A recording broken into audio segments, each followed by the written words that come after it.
Okey, tadi ada yang komen, berapa simen dengan pasir yang nak digunakan untuk ikat batu.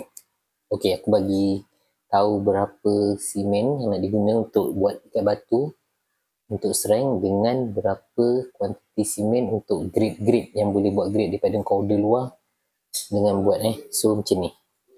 Kalau satu beg simen satu beg 50 kilo. Satu beg simen plus 3 kereta tolak.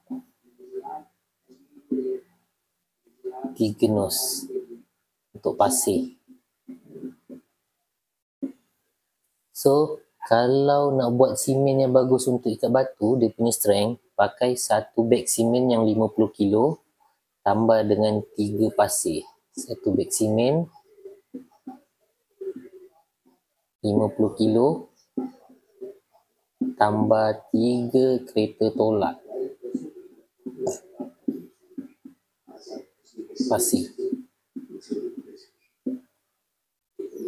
Okey, dapat. So, ini untuk simen mortar.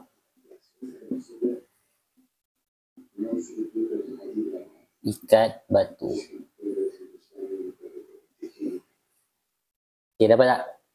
So, satu beg simen 50 kilo dengan 3 kereta tolak untuk buat simen mortar ikat batu. So, faham So, jangan lupa subscribe. Dah dapat ilmu ni, jangan lupa subscribe.